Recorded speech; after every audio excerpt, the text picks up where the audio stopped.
Lights, camera, rolling, music. Hi అండి.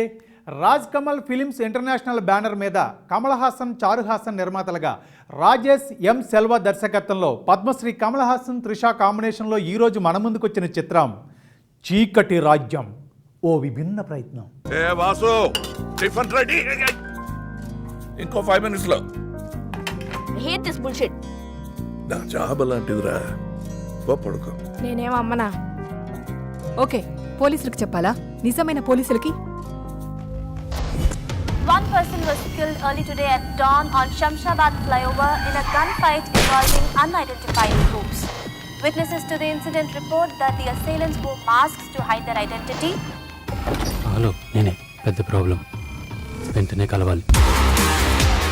మరి ఈ సినిమా కథ చెప్పాలంటే నార్కోటిక్స్ కంట్రోల్ బ్యూరో అధికారి దివాకర్, పద్మశ్రీ కమల్ హాసన్ గారు, ఆయనతో పాటు కలిసి పనిచేసే మణి, యోగి సేతు, వీళ్ళిద్దరూ కలిసి ఒక గ్యాంగ్ దగ్గర నుంచి కొంత కొకేన్ ఎత్తుకెళ్తారు.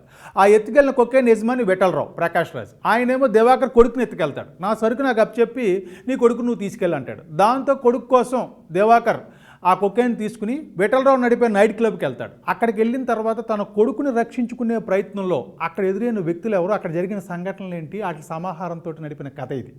ఈ కథని మనకు అందించే ప్రయత్నం చేయడం నిజంగా సాహసమే. ఈ సాహసాన్ని వజ్రాయుధం లాంటి స్క్రీన్ ప్లేతో తెరకెక్కించడం నిజంగా అభినందనీయం. దివాకర్ గారండి, నేను విఠలరావు మాట్లాడుతున్నాను. బాగున్నారా? ఏం కావాలి మీకు? భయపడకండి దివాకర్ గారు, బాగానే ఉన్నారు. మీరు వెంటనే ఇక్కడ రండి. నీకు మాత్రం కుటుంబం ఉందా? మాకు ఉంది. సీకడి, దీనికోసం మనం ఎంత కష్టపడింది. నాకు ఆల్రెడీ చాలా అప్పులున్నాయి.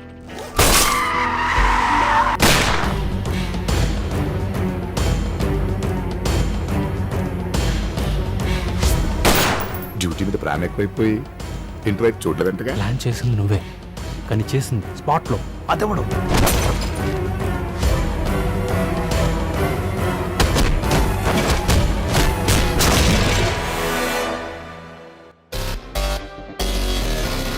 ఇక ఈ సినిమాలో నటీనటుల గురించి చెప్పాలంటే ముందు చెప్పుకోవాల్సింది మన కథానాయకుడు పద్మశ్రీ కమల్ హాసన్. ఆయన ఎప్పుడూ కూడా విభిన్నమైన పాత్రలు చేస్తారు, ఆ పాత్రలో విభిన్నమైన పెర్ఫార్మెన్స్ అందిస్తారు. మరి ఈ సినిమాలో ఆయన మాత్రమే చేయగలిగినటువంటి విభిన్నమైన పాత్రలో తన నటనలోని సరికొత్త కోణాన్ని ఆవిష్కరించారు. ఇక హీరోయిన్ త్రిష ఇంతవరకు ఆ అమ్మాయి చేసినటువంటి పాత్రలకు భిన్నమైన పాత్ర చేసింది, పరిపూర్ణ న్యాయం చేసింది. ఇక సీనియర్ నటులు ప్రకాష్ రాజ్, అలాగే సంపత్, హ్యాపీ కిషోర్, యోగి సేతు, మధుశాలిని, ఆశా శరత్, అమర్ అబ్దుల్లా లాంటి సత్తా ఉన్న నటులందరూ నటించారు. ఈ సినిమాలో వాళ్ళ పాత్రలు మాత్రమే కనపడేట్టు అందించిన పెర్ఫార్మెన్స్ని మనం అభినందించాలి.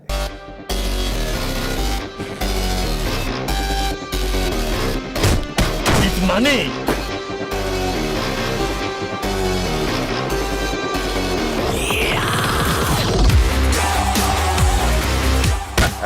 నాకు తలనొప్పి, నీకు తలనొప్పి. 10 నిమిషాలు. తప్పు చేసి రెడ్ హ్యాండెడ్గా దొరికిపోయిన పోలీస్ వాళ్ళకి అండర్ కవర్ అని చెప్పి తప్పించుకోవడానికి ట్రై చేస్తారు.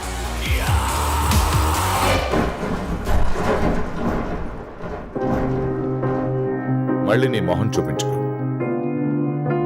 నేను చెప్పేది కూడా అదే.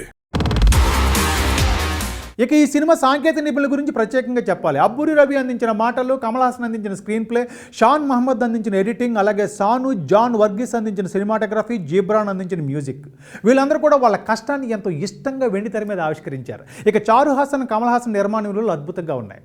ఒక పద్మశ్రీ కమల్ హాసన్ ఓ అద్భుతమైన నటుడు, దర్శకుడు, అలాగే నిర్మాత, రచయిత. ఆయన దర్శకత్వం వహించి అద్భుతమైన బాధ్యత రాజేష్ ఎం సెల్వాకు వచ్చింది. ఆ బాధ్యతను నిజంగా అదృష్టంగా భావించి అద్భుతంగా ఆవిష్కరించారు. ఎప్పుడూ విభిన్నమైన సినిమాలు తీయడానికి ముందు ఉండేటటువంటి కమల్ హాసన్ ఆయన సినిమా వస్తుందంటే భారతదేశం మొత్తం ఎదురు చూస్తూ ఉంటుంది. రొటీన్ సినిమాలకు దూరంగా, అంటే ఫార్ములా సినిమాలు, కమర్షియాలిటీ పేరుతోటి రొటీన్గా వస్తున్న ఈ సినిమాలకు దూరంగా ఎప్పుడు విభిన్నమైన సినిమా చేసే కమల్ హాసన్ గారు ఈసారి కూడా చీకటి రాజ్యం అంటూ మరో విభిన్నమైన సినిమాతో మన ముందుకు వచ్చారు. విభిన్నమైన పాత్రతో వెండితెరను ఆవిష్కరించారు. ఆయనకి సహకరించిన సాంకేతిక నిపుణుల్ని, నటీనటుల్ని పేరున అభినందిస్తూ ఆయన మరో ప్రయత్నం చేయాలి, ఆ ప్రయత్నానికి అందరూ సహకరించాలి, మంచి ప్రయత్నంతో మన ముందుకు రావాలని ఆకాంక్షిస్తూ నేను సెలవు తీసుకుంటున్నానండి. నగరంలో విడుదలయ్యే మిగతా సినిమాలు ఏంటో చూసి నెక్స్ట్ వీక్ చెప్తాను. అప్పుడు దాకా మన పద్మశ్రీ కమల్ హాసన్ మనకు అందించినటువంటి చీకటి రాజ్యాన్ని చూసి మీరు ఆనందిస్తూ ఉండండి. ఉంటానండి, మీ అరబాబు.